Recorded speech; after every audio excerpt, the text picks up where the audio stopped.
الحمد لله نحمده ونستعينه ونستغفره ونؤمن به ونتوكل عليه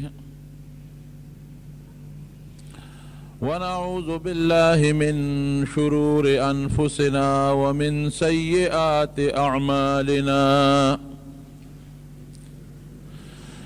من يهده الله فلا مضل له ومن يضلله فلا هادي له ونشهد أن لا إله إلا الله وحده لا شريك له ونشهد أن سيدنا وحبيبنا وشفيعنا وسندنا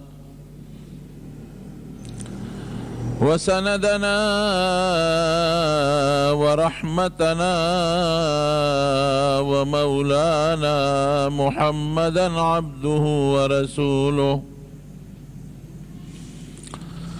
سيد الأنبياء والمرسلين وخاتم النبيين وعلى آله وأصحابه وأزواجه أمهات المؤمنين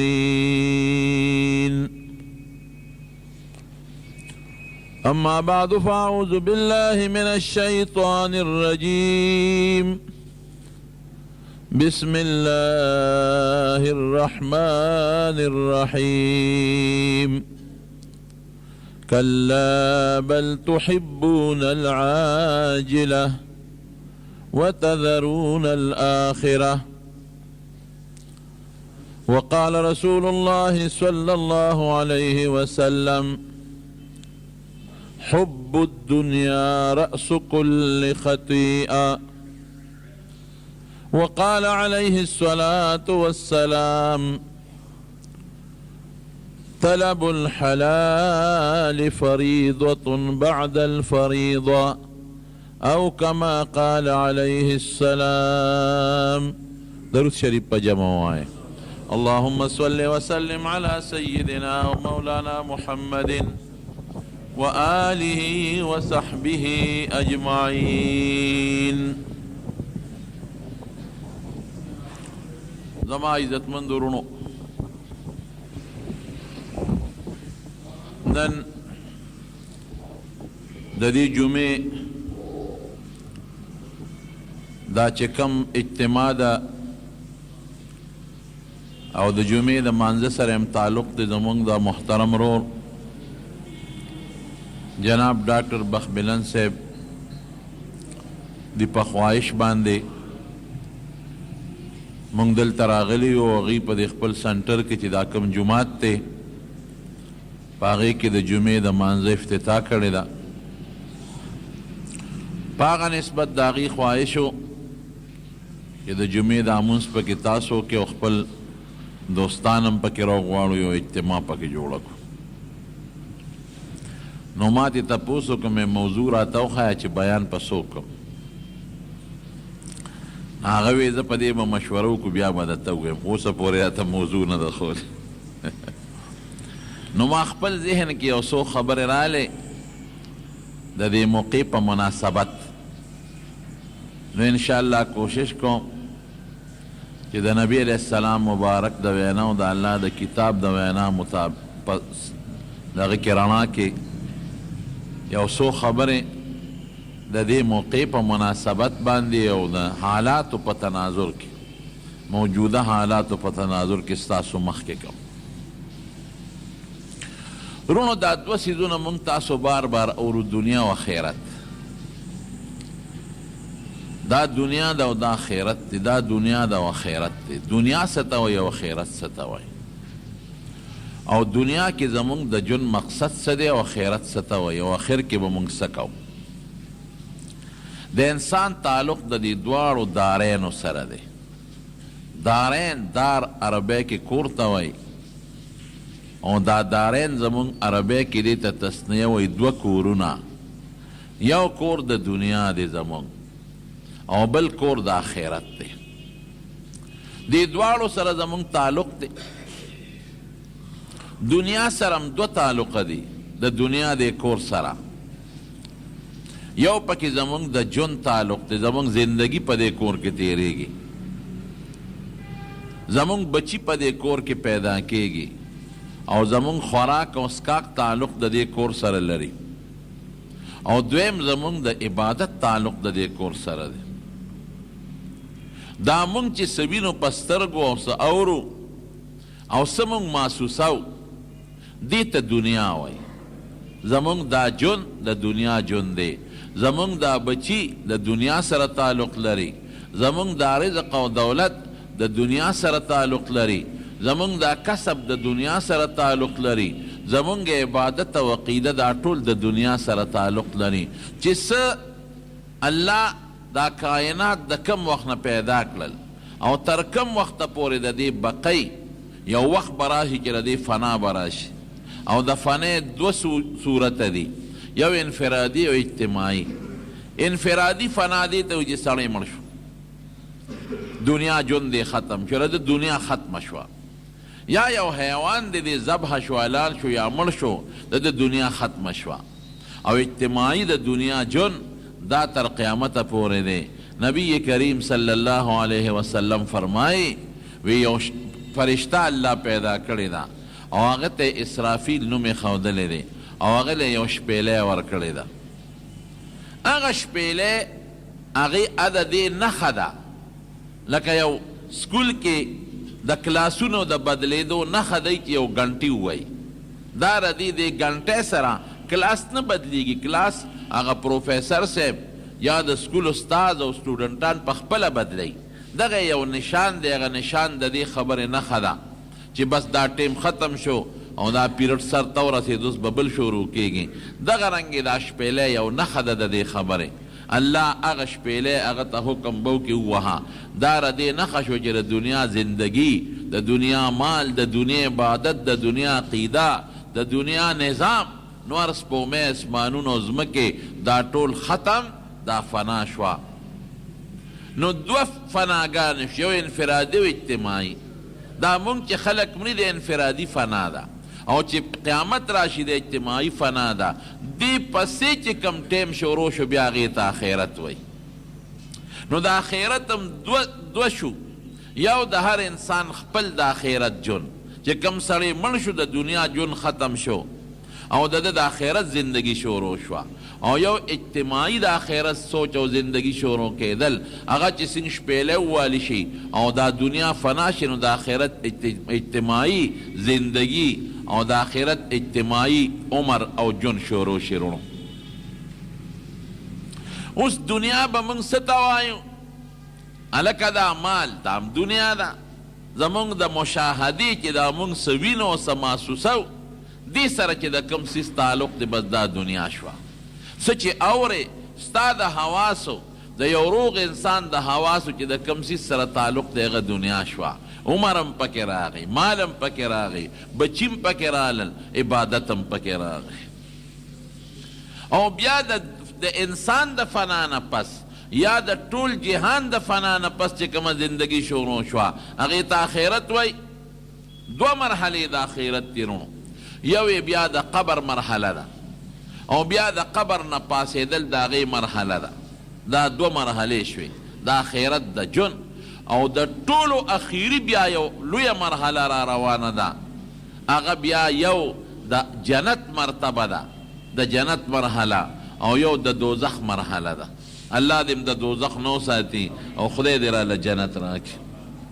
اوس وروڼو دې دواړو زندګو سره به زموږ تعلق څنګه نو ظاهره خبره ده چې د دنیا دا کم ژوند زموږ مخکې تیریږي دا موږ ته عارضي ښکاري. مونږ یې وینم چې عارضي دی او د خدای او رسول هم وایي چې دا عارضي دی، دا ختمېدو والا دی. موږ په خپله هم محسوسو. او کم چې د آخرت زندگی ژوند را روان دی هغه مستقله زندگی ده. مونږ هغه محسوس کړی اوسه پورې، لیکن الله د الله رسول وایي چې هغه مستقله زندگی ده. نو دا فانی زندگی دا غیر مستقل عارضی چی ستوائی او اغا باقی زندگی دا مستقل زندگی دا نہ ختم دو والا دا قبر نپس مرحلہ دا حساب کتاب شروع شوا اغا دا قبر محدود دے بیا دا حساب کتاب روزم محدود یو ٹیم ولشتا او دا غی نپس که جنت تا سوکلار باس نہ ختم دو والا زندگی او که دوزخ تا یو سڑی لار نو بیام نہ ختم دو والا زندگی دا عارضی فانی اغا مستقل او نہ ختم دو والا دوارو سرم تعلق تے اس اخیار انسان چیوی اب کم جنزان لخشتا ساتل غوانی اغا عارضی با خشتا عارضی با عارضی خشتا کئی او مستقل زندگی با مستقل خشتا کئی بد دا زمانگو خیار تود دے دا خدای و دا رسول پا نظر کے دا دنیا جن دا عارضی زندگی دا مستقل ندے او دا اخیرت زندگی دا دا انسان دا پارا مستقل زندگی دا اللہ و رسول کوشش دا کئی اللہ چے کم ہدایات منگ لرا کئی او منگ لے کم شریعت وضع کرے دے دا اللہ و دا رسول وینا او دا اللہ و دا رسول دا وینا مقصد سے دی رونو ادا چے دا دنیا دا جن گٹا گٹا گناہ ندا بیع کوا تجارت کوا خپل ملازمت کوا او دا دنیا خپل نظام نم چلاوا بالکل خودی تا با دویم نمبر کے گورے اول نمبر نظر با دے خیرت تای دا اللہ نظر لنبی دے انسان دا پارا خیرت تا دے او دویم نمبر دا دنیا تا دے دا پیغمبر علیہ السلام سوچ دے انسان دا پارا دا دنیا دا زندگی دا دویم نمبر والا دے ایک نمبر والا زندگی و سوچ دا خیرت والا دے او زمونگ دا بعض خلق سوچ سے دے مونگ دنیا تا پاول نظر کی گورو چکم مسلمان دے او اخیرت تا بیا مونگ پا دویم نظر کی گورو دی وجہ نا کمونگ دا دنیا نزوی ملشی یا دے رور دے او انسان ملشی نو آگا چغی او سوری او دا خدای نا فریادون او خدای سر پا جگاڑوی ولی اگر تا دا دنیا اول نمبر خکاری خیرت و تا دو نمبر خکاری او دا اللہ محبوب بندہ بی محبوب بندہ دیر زیادہ مینہ بی وسرہ مونگ نبازی و خلق تا پوس کئی یرا دا انسان خدا خدای دیر خوخت دی او دل اخوی دیر کڑونا ورکلن نیک سڑے دی ور بچی امڑشو دا دنیا بیمارے پی رازی دا اول رازی ما وستا سوچ دا دنیا متعلق اول نمبر دے او دا خیرت دویم نمبر دے او دا اللہ سوچ دا اللہ علم او دا اللہ ہدایت دا دنیا دا پارا دویم نمبر کی دے خیرت اول نمبر کی دے نو خدای دا نیک سڑی تا دا دنیا دا جن والا پا دویم نمبر کے ساتھی بس چی دے پا کہ جن تے رئی بس دا والا دیر دا او دا خیرت زندگی دا پا اول نمبر کے ساتھ الغوانم نو دا دنیا تکلیف پمراولم مصائب پمراولم خوچے دا خیرت اگا اول نمبر جن والا مزیدار کم ذکر نبی علیہ السلام فرمائی اشد الناس بلاءً الانبیاء وی پٹولو کے زیاد تکالیف او مصیبتون چی رازی داو پا پیغمبرانو رازی دا دنیا زندگی رازی دا ولا رازی ساتی او دا آخرت زندگی مزیدار چی پی ولا خشتا کی ثم الامثل فالامثل او بیا چی کم پیغمبر تا نزدے دے بیا کم اغت نزدے دے بیا کم اغت نزدے دے دا دنیا تکالیف پم رازی او مصائب پم رازی ہجرت پم پی رازی دے ابراہیم علیہ السلام جنتاو گو رہے دا حضرت ایوب علیہ السلام زندگی تاو گو رہے دا حضرت یونس علیہ السلام زندگی تاو گو رہے دا نبی کریم صلی اللہ علیہ وسلم زندگی تاو گو رہے ہجرت اوک خپل وطن خپل بچیر ستے پاتی شو دنیا والا آرزی ساتی بس چی صرف زندگی و جن دے پکی تیرے گی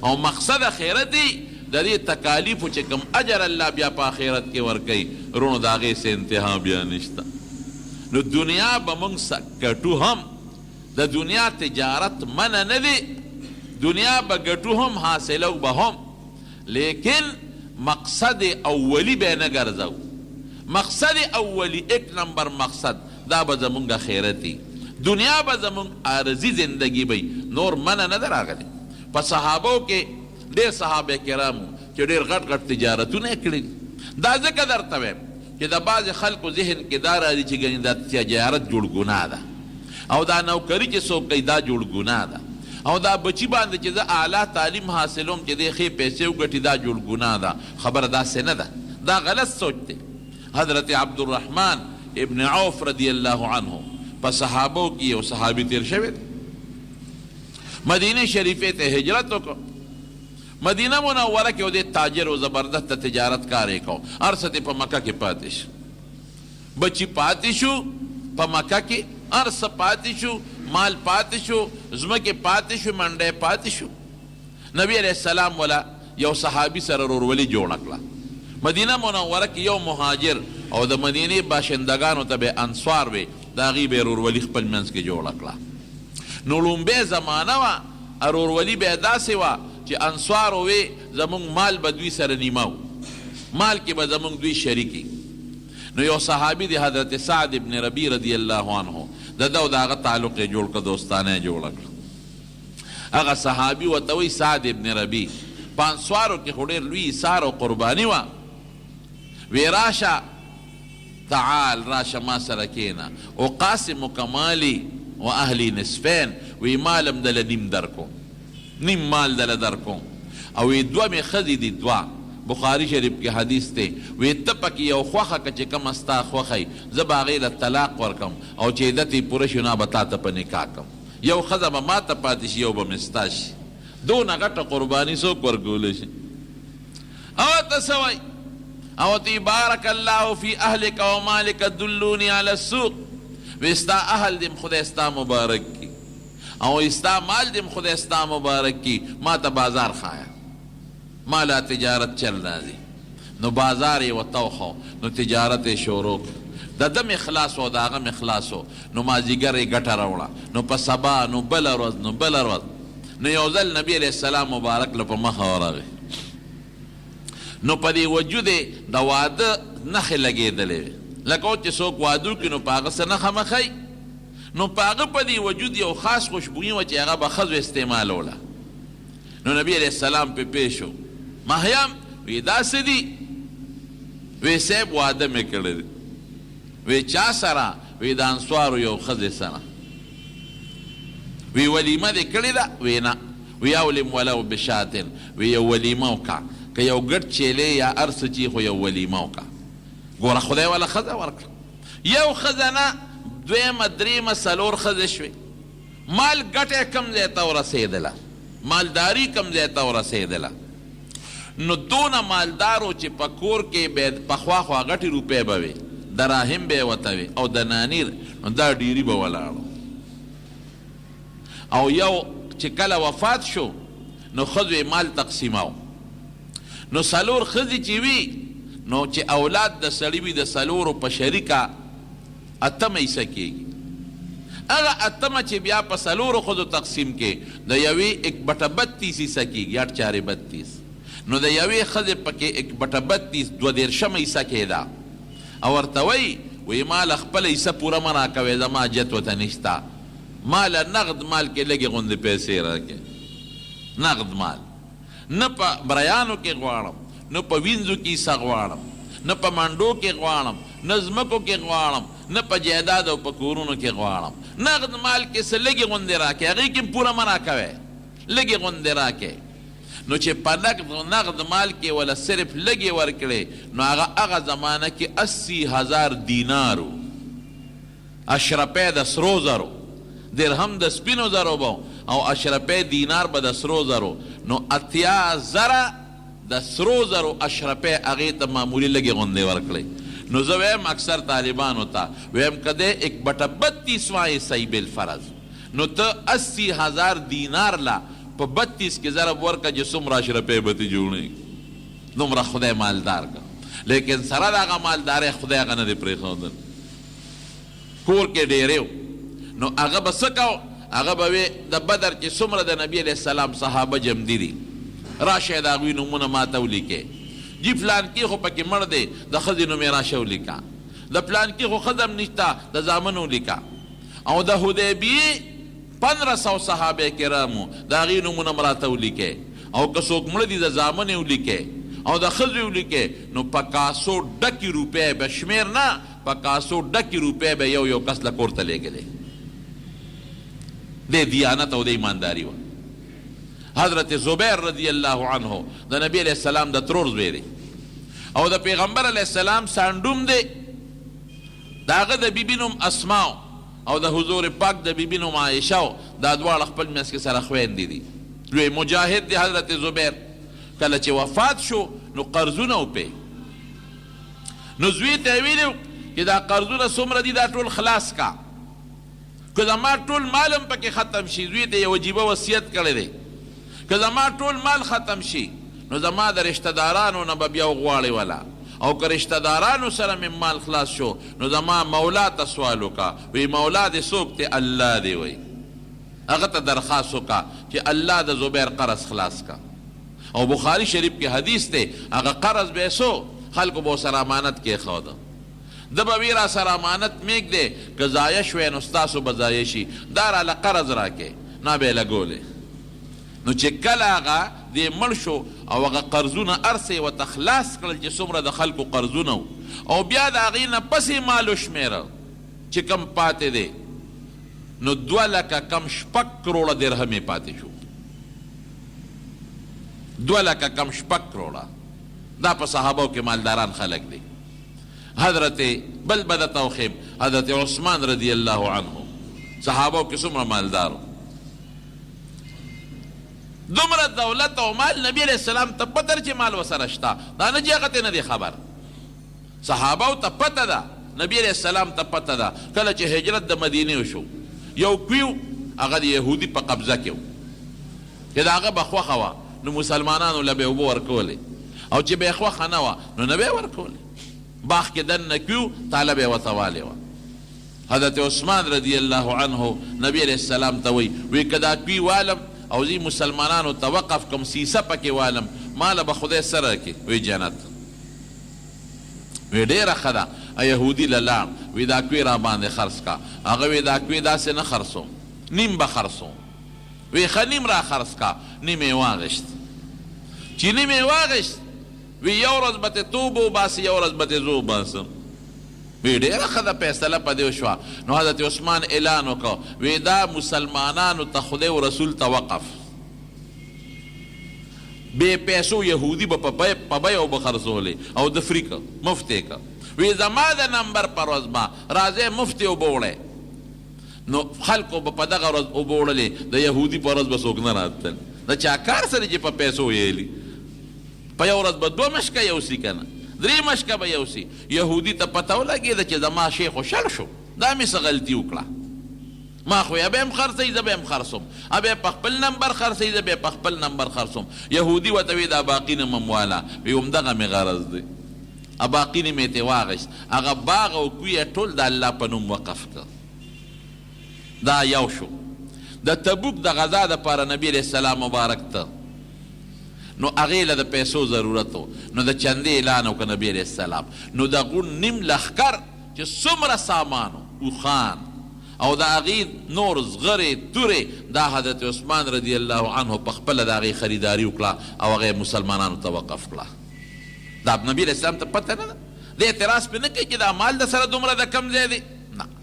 لیکن قرآن یو ټکې ویلی دی، رجال لا تلهیهم تجارة ولا بیع عن ذکر الله. قرآن وی بیم کوا، تجارتم کوا، کاروبارم کوا، خدا بیع و تجارت د دنیا کسب کې د خدای نه غافل نه کی. بنیادی سزدا دی.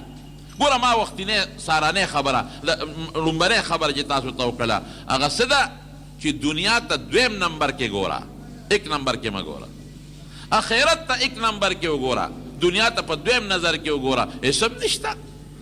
دنیا ګټه خدای مه یې راوه، دنیا کوه تجارت کوه، رسول الله مه یې راوه، دنیا کوه اخرت مه یې راوه، دنیا کوه او عبادت مه یې راوه. دې مثال شو. نبی علیہ السلام ته خو پته ده، خدا هم ورته پته ده، که د تبوک ضرورت راشي د غذا 1/3 له دې پیسې ورکوي. جومات ته مسجد نبوي مبارک، نبی علیہ السلام چې څنګه راغی مدینه شریفې ته، د قبا نه مدینه شریفې ته راغی، نو جومات له ځای غشته. حضرت ابوبکر صدیق رضی الله عنه وی د الله رسول پیسې به زه ورکوم. څومره هوښیار دی. د جومات چې څومره ځمکه ده، هغه 2 یتیمانانو ځمکه وه. نبی علیہ السلام د هغوی ترونه راوغوښتل، وی دا ځمکه لږه مناسب ده او د حضور پاک پوخه مبارکه چې کوم ځای ملاسته وه، د الله په حکم چاوی زما به میل میں، چاوی زما به میل میں، چاوی زما به میل میں. نبی علیہ السلام وی دعوها دا اوخه مې پرېږدی فانها مأموره، دې ته د خدای را طرف نه حکم شوی دی چې دا کم ځای سم لاسته به زه به د هغه سړي میل میم.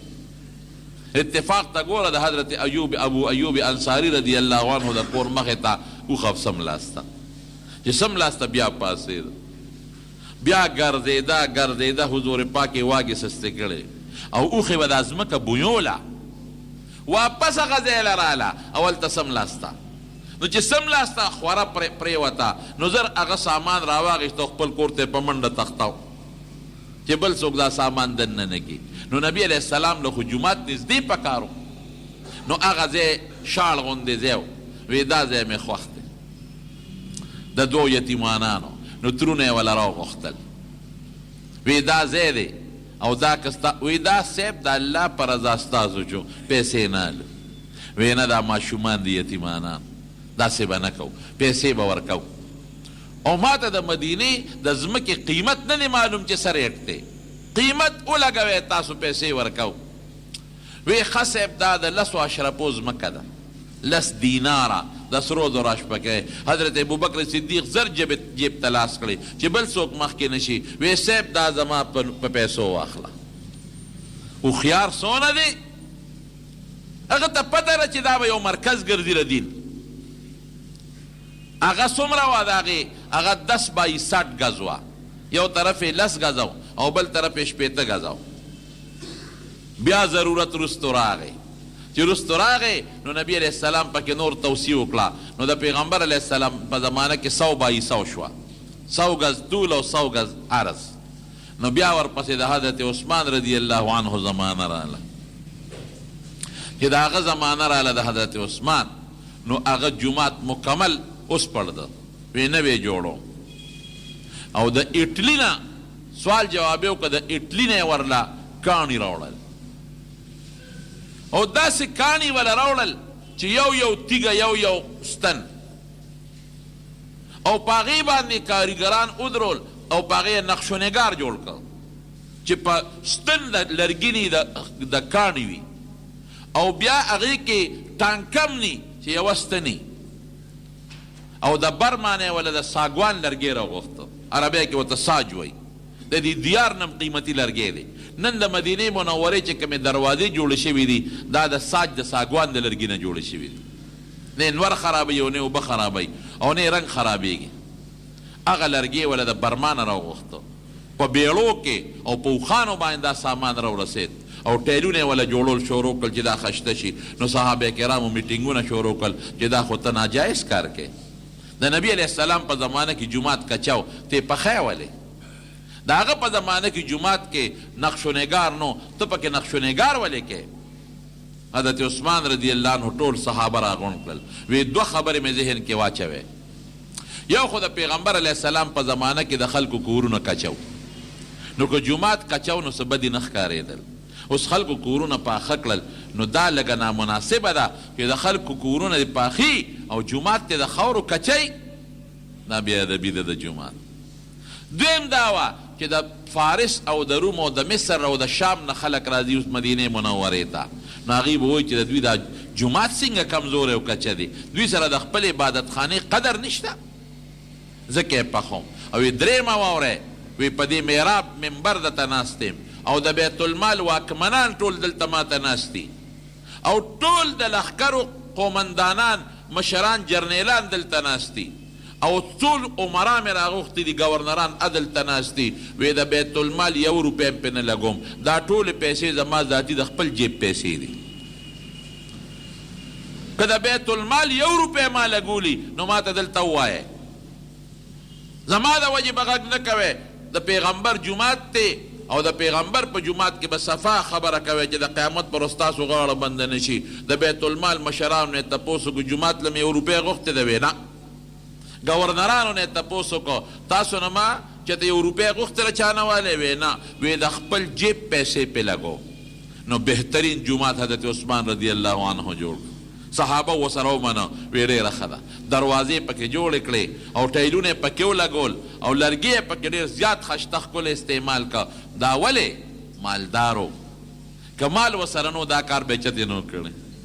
هوښیاران تر ننه پورې چې په مسجد نبوي کې څومره منځونه کېږي په لکو خلک اوس داسې جومات جوړ شوی دی چې تاریخ لیکي چې په یو وخت کې 12 لاک کسان په هغې کې منځ کولی شي 12 لاک کسان بلکې دا خو هغوی هغه خپل د مصلو حساب لګولی دی هغې کې د 3 کسو په ځای کې 4 ودرېدی شي تنګ ودرېږي نو د 12 لاک نه هم زیات دي لیکن هغوی په خپل حساب جومات کې دننه د 12 لاک کسانو گنجایش برابر کړی دی چې کوم د جومات دننه ځای دی یو کس چې مونځ کوي څومره ثوابي کېږي په یو روایت کې یو په 1000 او په بل کې یو په 50,000 ثواب کېږي دا ټول یو ځای کا د دې برابر ثواب به لومبې د حضرت ابوبکر صدیق کېږي ځکه چې لومبې ځمکه جومات ته هغه وقف کړی ده دویم نمبر ثواب به بیا د حضرت عثمان رضی الله عنه کېږي ځکه چې جومات کې توسیع هغوی کړي د بنیاد یې هغې دواړو یې ښودلی دی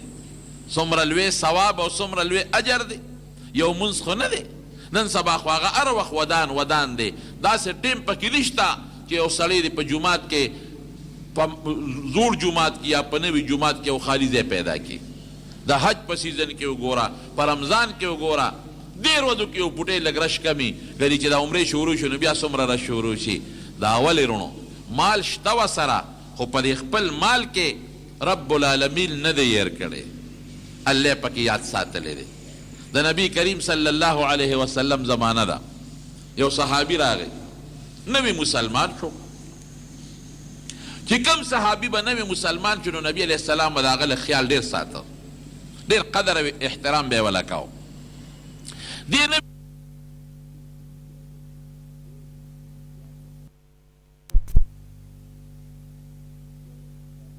په مال یې حرص زیاتېږي او یو یې په عمر حرص زیاتېږي بهر کیفه خو صحابي لوی خلک دی نبی علیہ السلام ورته وفرمایل وی دله دا لس وی صاحب حکم کې که مشوره راکې وی نه حکم خو نه کو ستا مال دی په زور خو چې ستاړه نی خو زه دله نشم ورکولی مشوره در کوم وی نه میړه کېږي نه ورکوم بیا ورته نبی علیہ السلام وفرمایل وی ښه داسې وکړه چې د دې لسو بوټو چې څومره پیسې کېږي ما ته یاد کړه چې زه پیسې درکم په بیه والا ورکړه وی صاحب حکم کې نو قربان اوس ورکوم او که مشوره راکې وی نه حکم خو نشم کولی پردی مال خو زه په زور نشم ورکولی مشوره در کوم وی ښه نو نه میړه کېږي نه ورکوم بیا ورته څه وی وی ښه داسې وکړه چې دا لس بوټي دله ورکړه زه ضمانت در کوم خدای به جنت درکړي په دې لسو بوټو دله الله جنت درکوي وی صاحب حکم کې که مشوره راکې وی نه حکم خو نشم کولی ستا مال دی چې ستا ړني په زور خو نشم در کولی مشوره در کوم وی خدای پاک داسې بېسه جنت راکړي نه میړه کېږي د اعلان معامله دغسې پاتې شوه چې دوی خواره شو یو بل صحابي راغی نبي علیه السلام ته په قبا کې پاتې کېده حضور پاک ته نږدې شو وی صاحب دا د جنت خبره ده دپاره ده او که دا ما دپاره هم ده وی څه مطلب وی که دا لس بوټي دنه زه په بیه والم باره طریقه چې وي او دې صحابي له ورکم نو ماله به هم خدای جنت راکړي وی بلکل تاله به هم خدای جنت درکړي وی ښه صاحب اوس یې ګوره لاړ او دروازه یې ورته ووهله دې سپین ږیرې صحابي ته دې بوډا ته اوله راووته وی ما پیژنې وی نه نه دې پیژنم وی زه د قبا د ما فلانکي نوم دی او یو مه پیژندې تا خو ډېر باغونه دي وی زما یو باغ دی د 100 بوټو د کجورو 100 بوټي دي پکې په قبا کې وی بلکل ما نوم اورېدلی دی او د هغه باغ ما لیدیم دی ډېر ښایسته باغ دی وی ګوره پکې د انګورو بوټي هم شته او دننه پکې سبزی هم کرلی کېږي او ډېر اعلی دیوال هم تې تو دی وی ډېر قیمتي باغ دی ما لیدلی دی وی ښه یو کار وکړو سودا د سره کوم وی دغه د 100 بوټو باغ تاله در کوم او دا 10 بوټي چې وختي په مسجد نبوي کې تا سره نبي علیه السلام سودا کوله دقه پکې راکړه دا سپینګیري صحابي ورته وی وی روغې وی او روغې وی د لسو په مقابله کې هغه قیمتي باغ راکې د لسو بوټو وی اومقه دله در کوم وی ګورې سوچ پې وکړئ کړی مې دی وی وشوه سودا دا 10 بوټي به ماله راکې هغه باغ بستا شي وی ټیک شو بوډا بابا خوشحاله شو صحابي چې ما ته د 10 بوټو په عوض کې د 100 بوټو قیمتي باغ چې هغې کې یوازې د کجورو بوټي نه دي انګور دي پکې انار دي پکې او قسم قسم خشته خشته څیزونه دي پکې او خوشحاله شو. دی لال قبا ته، دا صحابي، او پخوا به په دې باغونو کې دوی په خپله اوسېدل او ښځې او بچي به ورسره اوسېدل، ځان له به یې پکې کور جوړ کړی په باغ کې دننه. نو د دروازې نه بهر ودرېد، نو ښځې ته یې اواز کړی: ښځې، وی سړي راده دننه شه که نه. بهر نه څه چغې وې؟ وی نه، دا باغ مې خرڅ که. او شا به فورا خپل سامان راواله او د باغ نه راوځه، دا اوس زما نه دی، زه نه در دننه کېږم، دا ما خرڅ کړی دی. یا سړیه دا خو ډېر قیمتي باغ و، دا دې ولې خرڅو؟ دا دې ولې خرڅ که دا باغ؟ او په څو دې خرڅ که؟ وی ښځې زر روزه باغ زما او ستا نه دی، اوس دا باغ پردی دی. نو د هغې خو به دومره سامان و لکه زموږ، دوه درې بسترې او څه کوزي موزي دا څیزونه به و، زر روزه باغ زما او ستا نه دی اوس. نو ښځه ترې بیا تپوس کوي: یا سړیه پوی خو مې کوې، ته روزه مال پردی دی، باغ پردی دی، بیا به خبرې کوو. نو ښځې بستره هر څه را په اوږه کړل، بار راووتله. یا سړیه دا خو زما او ستا او د بچو باغ و کور و، دا دې په څو خرڅ که؟ په چا دې خرڅ که؟ وی دا مې په جنت خرڅ که، دا ما په جنت خرڅ که، ماله به الله جنت کې باغ را کوي، په هغې مې خرڅ که. قسم دې ښځه ورته څه وایي؟ ښځې وجړل، وی ای سړیه، که په دنیا کې د کم بهترین تجارت کړی دی نو هغه دې همدا کړی دی. مبارک دې شه، ستا دې مبارکي زندګۍ کې او په دنیا کې چې بهترین تجارت دې سودا دې کړې ده، ادې همدقه کړې ده. خفه پې نه یم، پې خوشحاله یم. راغې نبي کریم صلی الله علیه وسلم ته ټول الوې، هغه لس بوټې هغه سپینګري ته جدا کړل او حضور پاک ته الوې. نبي کریم صلی الله علیه وسلم څه فرمایي؟ کله به حضور پاک هم په جوش کې راغی، رسول الله مبارک بم کله په جوش کې راغی. وما ينطق عن الهوى ان هو الا وحی یوحى، خلی مبارک نه چې څه به وتل ابه وحی و د الله د طرف نه. وی ای فلان کی صحابیه، واقعی الله په دربار کې د قیامت پر ورځ زه چې کومې ګواهۍ کوم، اول نمبر به ګوي تاله کوم چې د لسو بوټو دپاره یې د سلو بوټو باغ الله د جنت په نعمت ورکړی دی، زه به د قیامت پر ورځ ستا د دې خبرې ګوی کوم. صحابو زندگی دا وه، دنیا به وه، تجارت پیشه و، ځمکې به وې، خو چې د خدای ضرورت به راغی، د الله د رسول ضرورت به راغی، بیا به پکې سم نه و. دنیا منع نه شوه، دنیا ګټه خدای به نه یری. مونږ څه چل کوو؟ مونږ دنیا اغشتې د آخرت هم هېر کړی دی. کلا بل تحبون العاجله وتذرون الاخره. حضرت امام ابو حنیفه رحمت الله علیه څومره مالدار و، زمونږ چې چا سره تعلق دی مونږ د چا په مذهب یو، څومره مالدار، دومره مال او دولت یې دی، دومره چې زه تاسو ته نشم ویلی. د کپړې تاجر و، د کپړې کار به یې کو، سوداګري به یې کوله، او خلکو له به یې مالونه ورکول، ټولو ځای په ځای منډو دکاندارانو له، نیمه ګټه ده او نیمه د هغه. چې وفات شو امام ابو حنیفه رحمت الله علیه، نو په خزانه کې 56 کروڑ درهم پراتو. درهم شری ډېر لوی قیمتي سکه ده، 56 کروڑ روپے درهم دا خزانه کې پراته دي. تقوی څونه ده؟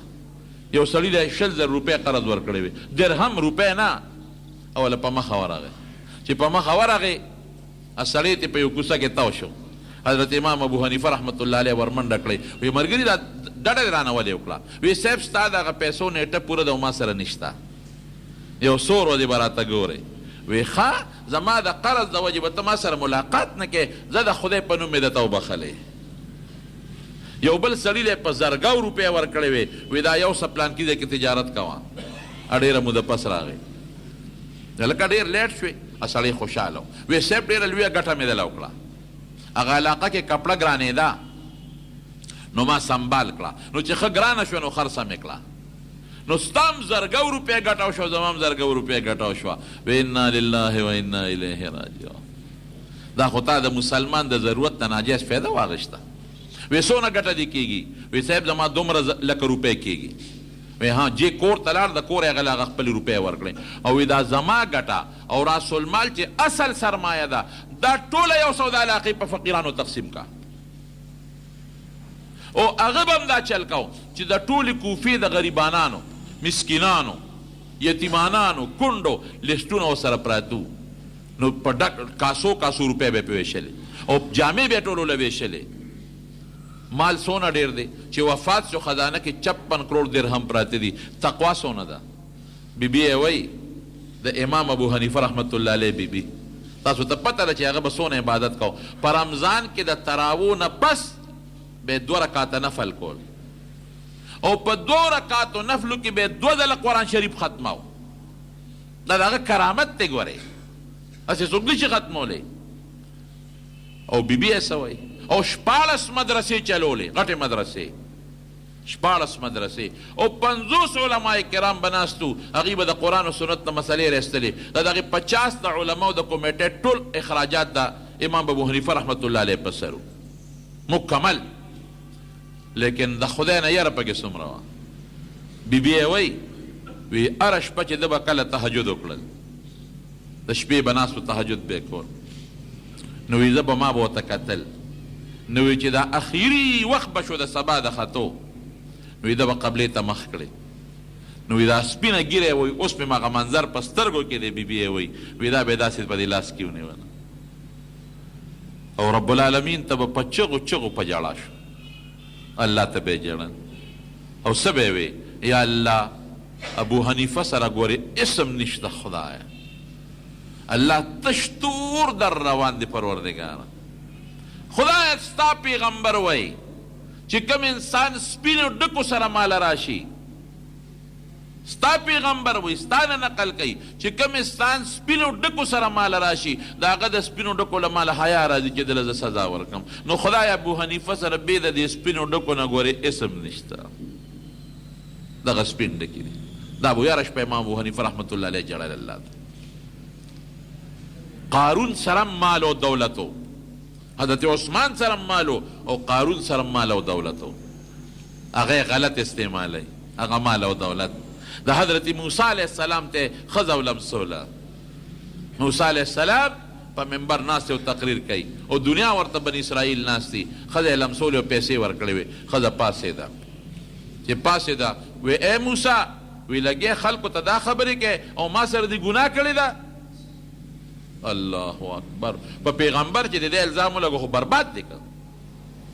بیا د هغه نصیحت څوک قبلوي بس خو چې دا خبره یې وکړله نو موسی علیه السلام په جوش کې راغی غصه شو چې دا څه مسله ولګېدله. وی دلته راشه ښځې ته وایي بلکې داسې مو نه وې کنایي الفاظو کې دا خبر صراحتا هم نه دي ویلي. ښځه به پاڅېده او بیا به کېناسته بیا به پاڅېده او بیا به کېناسته بیا به پاڅېده او بیا به کېناسته. دې پوه شو وی دلته راشه شرمو یې کنایي. وی څنګه پاسې را پاسې وی صاحب یو خبره مېړله راغلې ده خو زما د توبې بس ویرېدم. څنګه وی اوس خدای نه ویرېږه هغه الله چې د اسمانونو ځمکې رښتیا وایه. وی قارون پیسې را کړې دي چې د الزام پې ولګاوه.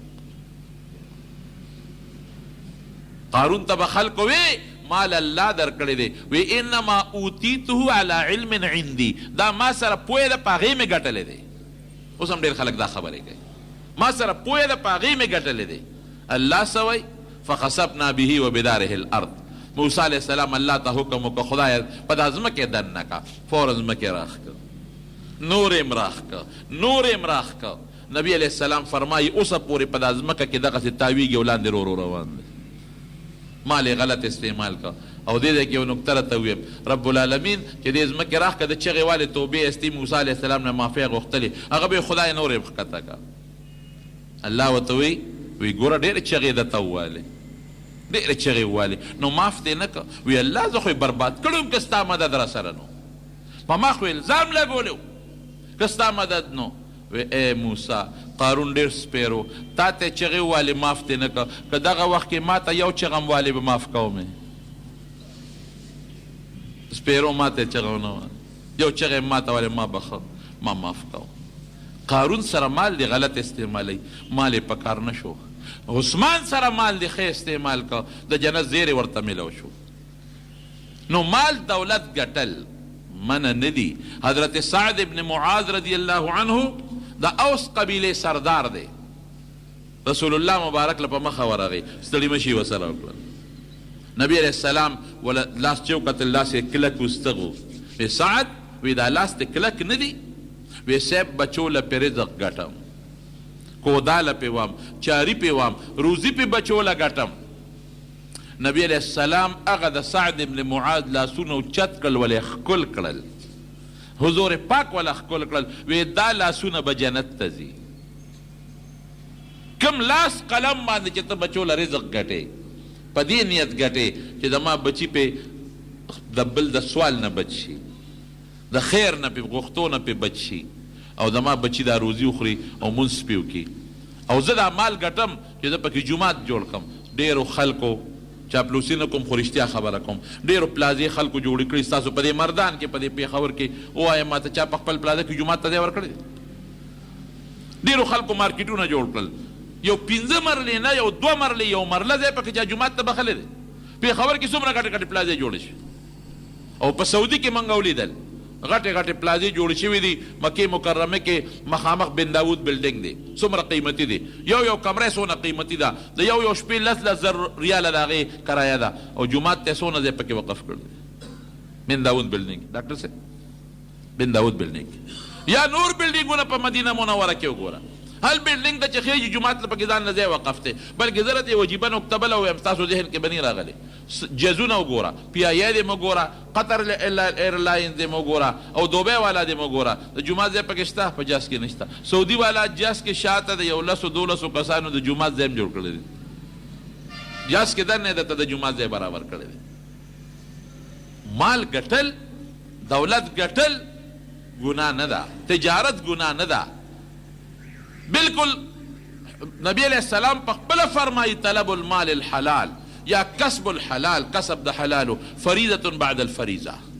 لیکن بل ځای کې دا وایي چې رأس الدنیا حب الدنیا رأس كل خطیئه، د دنیا مینه د هر ګناه جرړه ده او سر دی. مونږ یې تطبیق په څه کوو؟ که دې دنیا کې د خدای یېر نه که، الله دې یاد وساته، پیغمبر دې یاد وساته، او شریعت ته او آخرت ته اول نمبر وګڼو، دنیا دې دویم نمبر وګڼله. مال به خدای راکړي، حج به وکړم، زامن به بوزم، جومات به جوړ کړم، غریب سره به ښېګړه وکړم، زکات به ورکړم، صدقه به ورکړم. د دې نه بهترین او قیمتي اساس ستا دپاره بله نشته. لیکن که مقصد دې دی چې نه دا دنیا د مانځه وخت دی، ته بیا هم په خپل کاروبار کې لګې، رمضان دی او روجو ته دې مشا ده، او حج در باندې راغی هغې ته دې مشا ده، او زکات ته دې مشا ده، او ګاونډي دی فقیر دی هغه ته دې مشا ده، او دنیا دی اول نمبر ده، 10 روپۍ او 20 روپۍ دا دې مخکې دي. نو پیغمبر وی لعن عبد الدینار والدرهم، وی دا سړی د خدای ملعون کی، د خدای د خپل رحمت نه بیا لرې کی. نو زما ورونو د دنیا سره زموږ ژوند دی او آخرت تم سفر دی، او قسم دی زه خو کله کله سوچ کوم چې ډېر زیات خطرناک سفر دی. ګورئ د دې دنیا د سفر په شانتې نه دی، دومره جاړې دي پکې، او دومره غني دي، او دومره خټې دي، او دومره مشکلات دي. لومبې د زنکدن، او بیا د قبر، او بیا د قبر نه پاسېدل، او بیا د قیامت پر ورځ د الله په دربار کې ودرېدل، او بیا پل سرات، پل چې ورته وایي، خطرناک سفر دی. حضرت ابو هریره رضی الله عنه چې وفات کېږي نو جاړي. د پیغمبر علیه السلام 5374 احادیث هغه امت ته رسولي دي، او په اوږې به او لوږې به او ډوډۍ درک به نه لګېده، او بېهوشه به د پیغمبر علیه السلام د منبر خوا کې پروت و. یو ځل یې ټوکله راواغېسته او په هغې یې پوزه پاکول لږ قیمتي رومالو، نو په جړا شو. چا ورته یې ولې جاړئ؟ وی واه واه ابو هریره دې قیمتي رومال کې نن د کتان په رومال کې پوزه پاکوي. وی هغه وخت مې یاد دی چې د پیغمبر علیه السلام د منبر او د محراب په منځ کې بېهوشه به پروت وم. نو خلکو به لتې راکولې چې ابو هریره لیونی دی. وی قسم دی که لیونی به د لوږې د لاسه او بېهوشه پروت وم، او د پیغمبر علیه السلام پسې پهزار به ګرځو. لیکن چې کله وفات کېږي صحابه و باجی بشانو یو بل ته به وصیت کو، اوس به د پیغمبر علیه السلام سره ملاقات کېږي، زما سلام به رسئ. ښه صحابه ته ګیر چاپېره ته ودي، یو ورته وایي لږ ساعت پس به د نبي علیه السلام سره ملاقات کېږي، زما سلام به رسئ. بل هم وایي بل هم وایي، او دی جاړي. چا ورته ولې جاړئ؟ مرګ نه یریږې؟ وی یو ولې یریږې؟ لږ ساعت پس د خپل محبوب پیغمبر سره ملاقات دی او ته جاړې یریږي؟ وی سفر ډېر اوږد دی او سامان ډېر کم دی. حضرت ابو هریره وایي نو موږ د دنیا دا مال دولت دا د آخرت د غفلت ذریعه ده. ګورې خفه کېږې ما ټول که ستا بچی دی دا هم ستا د دنیا مال دی، د هغې د وجې موږ د آخرت نه غافله یو. بچي موږ لوفرۍ ته پرېښودل، کمپیوټر ته ناست دی موبایل دی بلاس کې ورکړی دی لور له دې م ورکړی دی او زوی له دې م ورکړی دی دا سوچ نه کوي چې په دې موبایل او په دې کمپیوټر دوی څه کوي ووایه دا د دنیا دا بچی چې ستا د دنیا کمال دی دا د آخرت د ګټې ذریعه شو که د آخرت د تبې ذریعه شوه ادم تباه که په دنیا کې او ځان دې م تباه که آخرت کې ادم غرق که بچی راولل قرآن ته کښېنوه مانځله دې ځان سره مانځله بوځه لور له په دې مه خوشحاله وه چې ما کمپیوټر ته کښېنوله په دې مه خوشحالېږه چې ما موبایل ته کښېنوله په دې مه خوشحالېږه چې ما بربنډه کړه قسم په خدای چې دا بچو سره ظلم کې زیاتې ورسره کې په دنیا م وله تباه کې او آخرت م وله تباه کې او ځان سره م ظلم کې دقه رنګې د دنیا مال ګټل موږ دې ته نه ګورو څومره خلک نن سودونه کوي نبی علیه السلام فرمایي حضور پاک فرمایي زه نه ویم حضرت یو صحابي د نبی علیه السلام نه نقل کوي وی درهم الربا یأکله الرجل وهو یعلمه یو روپۍ د سود چې دته پته چې دا د سود دوزې ګټم اشد من 36 زنیتن وی دا د 36 زناګانو نم زیاته ده د خدای په نس یو روپۍ شپږ دېرش کرته چې د زنا وکړه هغه یوه روپۍ د هغې نه خطرناکه ده د خدای په نس او بل ځای کې نبی کریم صلی الله علیه وسلم فرمایي وی الربا 70 جزءا وی ربا او یا ضایع کا او یا ایسرها ان ینکح الرجل امه وی په ټولو کې پوټینۍ ګناه دا ده چې سړی د خپلې مور سره بدعملي وکړي څومره خطرناک شی دی نن سبا ټول خلک سود پسې لګیا دي نښتې دی سودونه کوه څه دپاره یې کوې چا له یې کوې بچو له کوې ډېر خلک داسې دي چې د هغوی دونه ګزاره خدای کړه چې دور دره بچو پې ګزاره کېږي او د نسوم پې کېږي هغه چا دپاره د آخرت تباه کوي چې هغه د لا نه لیدي دی او نه به یې وویني کلوسو دپاره او د هغې نه لاندې دپاره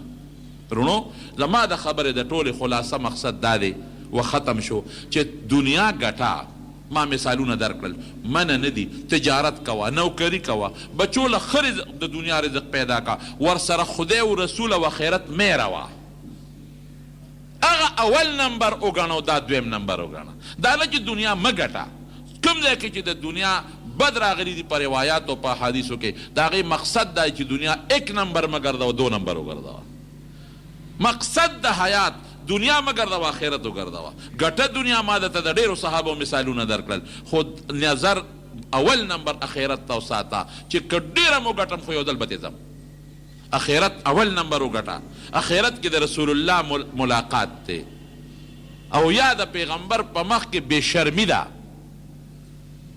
آخرت کې د الله ملاقات دی یا د الله په مخ کې بې شرمي ده او آخرت کې یا جنت دی او یا دوزخ دی خدای دې مساتي نو دا څو خبرې مې عرض کړلې د سنټر کې ډاکټر صاحب محترم جناب ډاکټر بخبلن صاحب دا جومات جوړ کړ او په هغې کې الحمدلله منظم کېږي نن د جمعې اختتام پکې غالبا 13 جمعه شوې ده او نن پکې مونږ هم دا دغه وکړو نو څومره دوی خو خیر په خپله خیال ساتي برابر ځکه چې د مانځه ټایم شي نو پکار دی چې دا یو سیسټم دی وساتي چې د بانک نه یو 10 منټه مخکې ټول سنټر چې څومره دوستان ملګري یې غالبا ټول به پکې ناست شي یو 10 منټه 15 منټه مخکې هر یو خپل کلینیک خپل دکان هر څه مکمل بندوي چې خلک مکمل د اول نه راځي ځکه لومبې راتلل په مانځله دا ډېر لوی ثواب لري بعضې خلک د مانځه وخت له خطبې له ځان زر په منډه راورسوي نه نبی علیه السلام فرمایي چې اول وخت کې څوک